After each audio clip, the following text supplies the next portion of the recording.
1-12목장 이영애 집사입니다.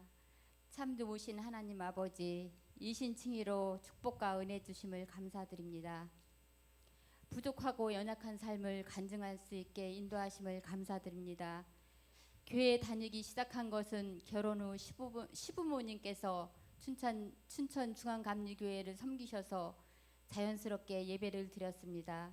세례도 받고 큰 교회는 믿음이 자라지 않는다고 집 가까운 곳 개척교회로 인도하셨습니다. 그곳에서는 말씀을 사모하고 헌신도 하며 집사 직분도 받았습니다. 남편의 사업과 잦은 이사로 한 교회에 정착할 수가 없었습니다. 또한 사업의 실패로 고난은 끝이 없었습니다. 살던 아파트는 경매로 넘어가고 어린 아들은 춘천 할머니 댁으로, 남편은 남편대로, 저는 저대로 시흥 언니 집으로 따로 뿔뿔이 살았습니다. 그럼에도 불구하고 하나님을 간절히 찾지는 않았습니다. 시어머니의 눈물에 간절한 기도에도 우리 부부는 회개하지 않고 세상 속에서 열심히만 살아왔습니다. 몇 년이 지나 세 식구가 안정적인 생활을 할 때 엄청난 큰 고난이 왔습니다. 남편은 2009년 11월 남편의 췌장암 6개월 사형 선고, 하늘이 무너져 내렸습니다. 아들은 철원에서 장교 소위로 근무할 때였습니다. 저는 혼자서, 그때는 춥기도 하고 눈도 자주 오고 눈도 그렇게 많이 왔는지요. 말맺고가 비탈이 많은데도 넘어지지 않게 하시고 병원과 직장을 오가게 하셨습니다. 하나님께 감사하면서도 교회는 찾지 않았습니다. 하나님이 어디 계시냐고 부정적인 생각과 원망을 했습니다. 병간호와 직장 생활에 너무 힘들어할 때 직장 동료인 임봉숙 집사가 자기가 다니는 교회, 신일교회에 나가자고 할 때 단번에 대답하지는 않았습니다. 언니 힘들 때 우리 목사님 말씀 한 번만 들어봐. 너무 좋아했던 그 주에 교회 2층에 앉아 예배 드리며 눈물과 콧물을 쏟으며 창피한 줄도 모르고 울다 예배를 마쳤습니다. 목사님 말씀은 하나님 말씀의 찔림이었습니다. 등록하지 않은 상태에서 남편은 4월 26일 영원한 하늘나라로 갔습니다. 등록 교인이 아니었기 때문에 회의를 하셨다고 합니다. 장로님과 권사님들, 집사님들께서 장례 예배를 드려주셨습니다. 저는 5월에 등록했습니다. 섬김이 집사님과 권사님의 기도와 전화도 자주 해주셨습니다. 예배는 드렸지만 간절하게 기도는 드리지 않은 것 같습니다.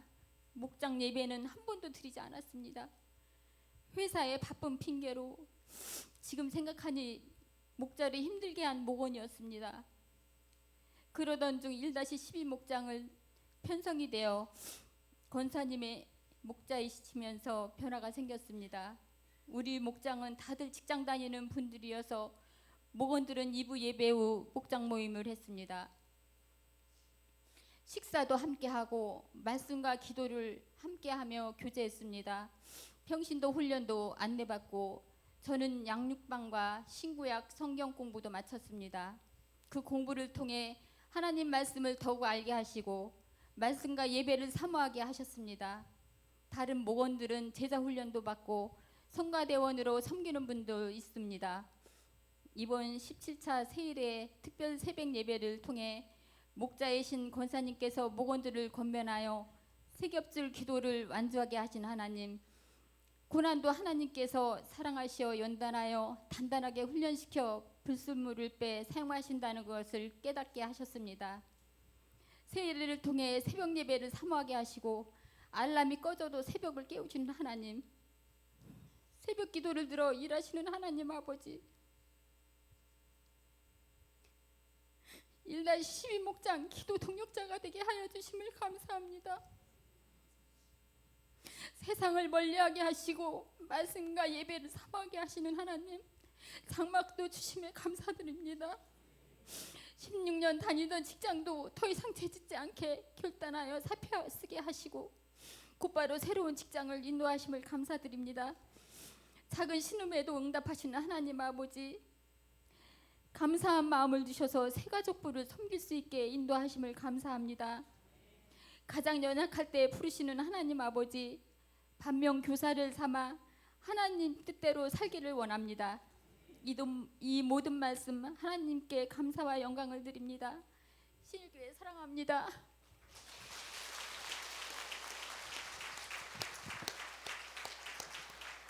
네, 우리 이영애 집사님 정말 감사하고 또 죄송스러운 마음도 있고 그러네요. 자, 우리 권사 집사님 하나님이 또 연단해서 정금같이 사용하실 줄로 믿습니다. 우리 다시 한번 격려하겠습니다. 감사합니다. 네. 이번에는 우리 김대두 집사님 박수하겠습니다.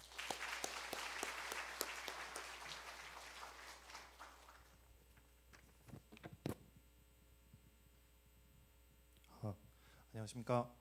2-29 목장 김대수 집사입니다.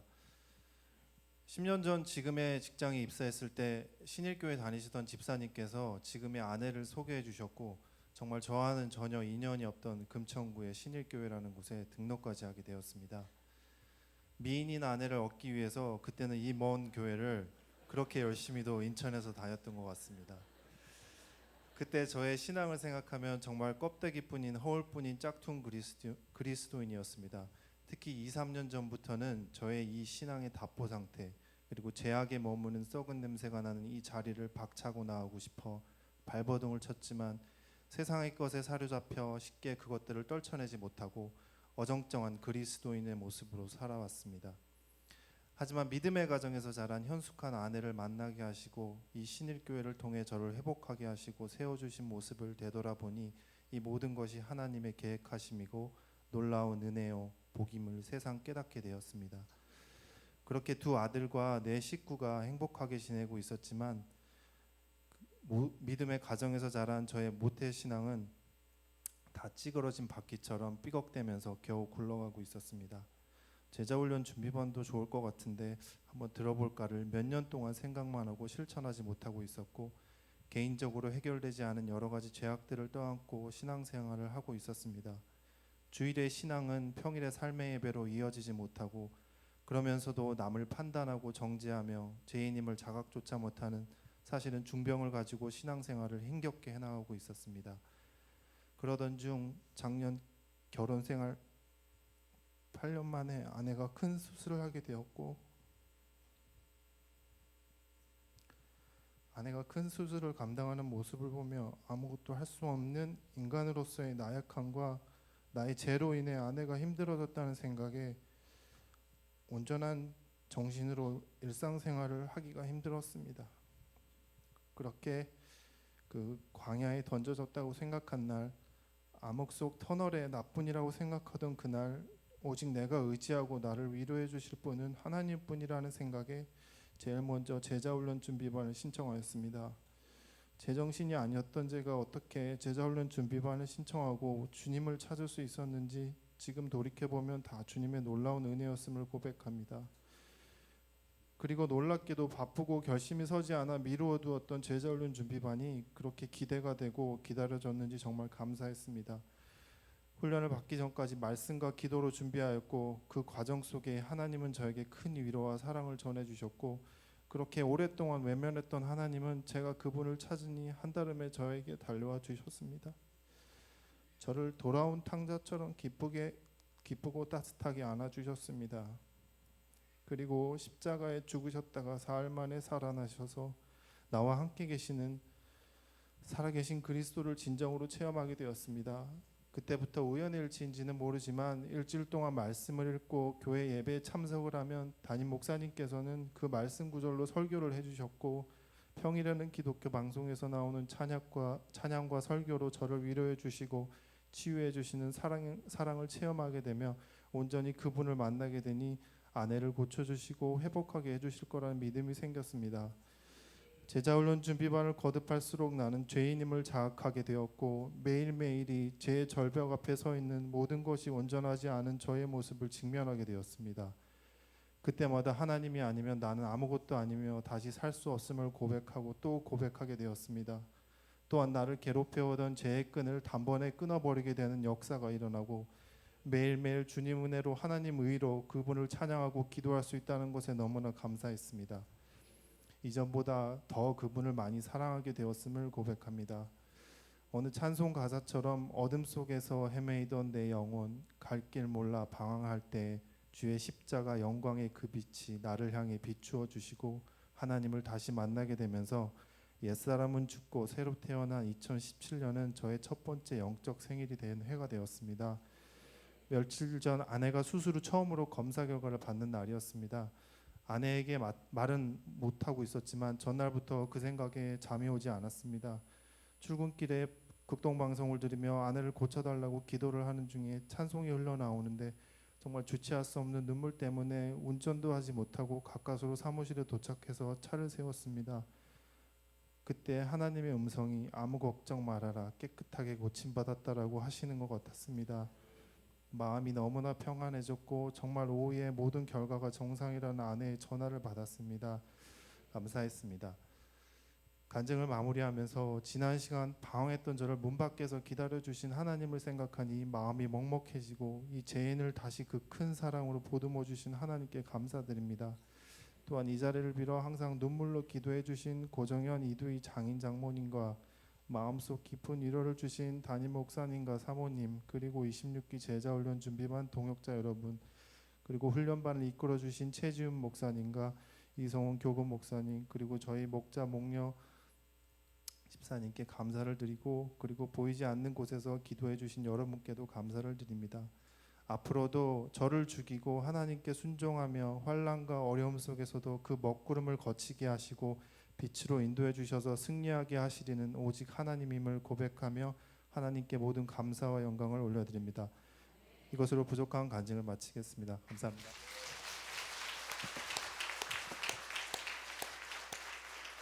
네, 하나님께서 고난을 통해서 또 귀하게 일하시는 우리 김대두 집사님 다시 한번 감사하고 주님의 이름으로 축복합니다. 네, 자 마지막으로 우리 권소연 집사님 나오시겠습니다. 박수하겠습니다.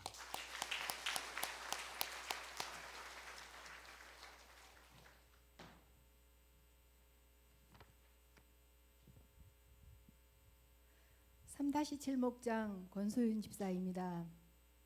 상반기 목장 종강예배 자리에서 간증으로 하나님의 은혜를 나눌 수 있는 귀한 시간을 주신 하나님께 감사와 영광을 올려드립니다. 전반기를 마치며 회복해 하신 하나님의 은혜를 함께 나누고자 합니다. 첫째로 큐티와 예배를 통한 회복의 은혜가 있었습니다. 2016년 제자훈련을 마치고 해방이라는 생각에 그렇게 홀가분할 수가 없었습니다. 그런데 며칠 지난 후 제자훈련 받았던 그 시간이 그리워지고 제자훈련을 받은 목적이 무엇이었는가, 이대로 나태하게 되면 안 된다는 생각을 했습니다. 제자훈련 끝나고 큐티를 생활하라는 목사님의 말씀에 순종하여 큐티를 통해 말씀을 묵상하는 삶을 살기 시작했습니다. 저희 11기 여성주일 제자반은 지난 몇 개월 동안 큐티가 생활화되고 습관이 되도록 노력하며 실천하게 되었습니다. 이제는 각자 알아서 큐티를 잘하고 계시는 것 같습니다. 또한 전에는 공예배와 새벽기도에 드리는 것을 소홀하게 여겼는데 예배의 중요성을 깨닫고 예배에 참석하는 것이 우선순위가 되었습니다. 제자훈련의 목적은 재생산인데 가장 먼저 저희 자녀들이 제자훈련 받을 수 있기를 하나님께 기도드리고 있습니다. 이 소중한 은혜를 나에게 가장 소중한 자녀들이 그냥 교회 다니며 맹목적인 신앙생활이 아니라 예수님의 삶을 닮아가며 성령님의 임재를 사모하는 믿음 생활을 할 수 있기를 기도드립니다. 두 번째로 목장 회복이 있었습니다. 저희 3-7 목장은 2016년 분가하여 6명이었는데 그중 2분은 이사를 가셨고 1분은 장기 결석자였습니다. 매주 3명이 모여서 목장 예배를 드렸는데 몇 년 동안 장기 결석자인 집사님은 전화도 안 받고 어쩌다 한번 오는 답변은 시간이 안 돼요. 교회도 목장 예배도 참석이 어렵다는 답변이었습니다. 그러던 중 작년 교회에서 장기 결석자에게 엽서 보내기가 있었습니다. 이사 가신 성도님에게 바뀐 주소가 없어서 엽서를 카톡으로 보냈습니다. 그 집사님의 마음을 하나님께서 만져주셔서 연락이 왔습니다. 그 집사님은 다리가 아파 병원에 입원해 계셨습니다. 저는 단숨에 병원을 찾아가서 얼굴을 뵙게 되었고 그 후 최지훈 목사님과 목원들이 찾아가서 병문안과 기도로 예배를 드리고 왔습니다. 그 후 집사님은 교회에 다시 나오시게 되었고 목장 예배도 나오고 계십니다. 올해는 빠지지 않고 함께 예배 드리고 있습니다. 하나님의 은혜입니다. 그리고 2017년도에 2명의 가족을 보내주셨는데 한 분은 제주도에서 사업을 하고 계셔서 1년에 몇 번 정도 교회에 나오시는 성도님이셨고 한 분은 소속된 목장에서 시간이 안 맞아 예배를 참석하지 못하시다가 평일에 모이는 저희 목장에 오셔서 목장 예배를 참석하시며 많은 은혜를 나누고 계십니다. 이렇게 소그룹 모임 안에서 은혜를 나누고 식사를 함께하며 교제를 나누는 저희 목장은 5명이 모이게 되었습니다. 무엇보다 감사한 것은 참석하기 어려운 분들에게 다른 분들이 시간을 맞춰 한 분이라도 더 참석하게 하려는 노력과 배려가 있었습니다. 또한 목장에서 나눔을 할 때마다 서로를 통해 신앙의 도전이 되고 있습니다. 2017년 전반기 회복과 성장에 하나님께 영광을 돌려드립니다. 세 번째로 가정에서 회복이 있었습니다. 저는 올해 세일의 특색 기간에 가족 구원과 사업장을 놓고 기도했습니다. 저의 친정 오빠는 3살 때 소아마비를 앓아 평생 불구자로 살았습니다.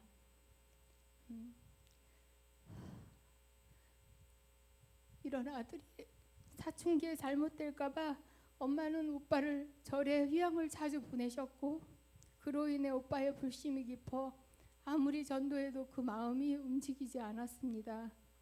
오빠는 장성한 후 세무사가 되어 잘 살다가 지난 작년 연말에 갑자기 찾아온 뇌경색으로 쓰러진 후 당뇨로 인한 망막 손상으로 7시간 동안이나 수술을 받게 되었고 그 이후 2차 뇌경색이 와서 소아마비인 다리가 하체를 움직일 수 없는 상태가 되었습니다. 이러다 죽으면 어쩌나 하는 생각에 저는 하나님께 기도를 드렸습니다. 오빠에게 복음 제시와 말씀을 전해주실 교회와 목사님을 보내주셔서 영혼 구원시켜달라고 간절히 기도드리며 전화로 오빠에게 먼저 전화를 하고 지금 누구를 의지하겠느냐고 예수님밖에 안 계시다고 온 가족이 그렇게 오빠를 위해 기도하는데 왜 못 받아들이냐고 울면서 전도를 했습니다. 오빠의 대답은 알겠다고 예수님 믿겠다고 하여 대전 주문교회 목사님께 부탁을 드려 4월 25일 목사님과 권사님들이 오셔서 안수기도와 복음 제시로 오빠는 하나님을 영접하고 예수님을 믿겠다고 입으로 시인했습니다. 그 오빠는 건강이 더 악화되어 더 이상 치료를 할 수 없는 상황이 되어 의사들도 손을 놓는 상태였고 폐에 물이 차서 호흡도 못하고 가족들을 모아놓고 심폐소생술을 해야 하는 상황이 오면 어떻게 할 것인지 결정하라고 의사가 말했습니다. 치료가 아닌 단지 생명을 연장하는 것이고 그 이유는 산소호흡을 뗄 수 없다고 하여 가족들은 포기하고 얼마 남지 않은 오빠를 위해 할 수 있는 치료만 해줄 것을 당부하고 곧 닥쳐올 일을 걱정하며 장례식장까지 정해놓고 돌아왔습니다. 그래도 죽기 전에 예수님을 영접한 것에 감사드리며 저는 오빠가 하나님 영접하지 한지 얼마 안 되어서 구원의 확신이 없기에 하나님께 눈물로 기도드리며 함께 기도해 줄 수 있는 분들에게 기도를 부탁했습니다. 우리 목사님과 중문교회 목사님과 중보기도 권사님들 또한 우리 제자반 동기들에게 기도할 줄 것을 부탁드리며 기도를 드렸습니다. 죽음을 눈앞에 두었던 오빠는 물만 마셔도 토해내는 상황까지 와서 약도 먹지 못하고 급성으로 모든 장기가 다 손상이 되어 온몸이 만신창이가 되었습니다. 오빠에게 이제는 하나님의 자녀가 되었으니 아무것도 염려하지 말고 기도하라고, 기도할 줄 모르니까 하나님 아버지만 찾으라고, 그럼 다 들어주신다고, 살려달라고 기도드리라고 우리들도 열심히 기도하겠다고 했습니다. 해줄 수 있는 것은 하나님께 매달려 기도드리는 것밖에 없었습니다. 남은 여생이 얼마나 될지 알지 못하지만 오빠의 영혼이 예수님 십자가 은혜로 구원을 얻었는데 믿음의 확신이 생길 때까지 살려달라고 기도드렸습니다. 하나님은 한 영혼을 소중히 여기셨습니다. 기적이 나타났습니다. 망가졌던 장기가 회복이 되어서 거의 정상으로 돌아왔습니다. 의사들도 기적이라고 했습니다. 우리 형제들은 오빠에게 달려갔습니다. 정신이 나갔던 오빠는 침대에 앉아 우리를 기다리고 있었습니다. 큰언니가 이 모든 일이 하나님 은혜임을 아느냐는 물음에 오빠는 하나님의 은혜임을 알겠다고 시인했습니다. 오빠는 몸이 회복되어 한 달 만에 태어나고 재활 치료를 받고 있습니다. 하나님 아버지의 은혜에 감사를 드립니다. 이와 같이 성령도 우리의 연약함을 도우시나니 우리는 마땅히 기도할 바를 알지 못하나 오직 성령이 말할 수 없는 탄식으로 우리를 위하여 친히 간구하시느니라. 마음을 살피시는 이가 성령의 생각을 아시나니 이는 성령이 하나님의 뜻대로 성도를 위하여 간구하심이니라. 로마서 8장 26, 27절 말씀. 우리는 연약하지만 하나님의 은혜가 있으면 된다는 것을 하나님께서 보여주셨습니다. 여러 가지 어려운 문제가 생겨도 그 문제를 통해 일하시는 하나님, 회복케 하시는 하나님께 영광을 돌려드립니다.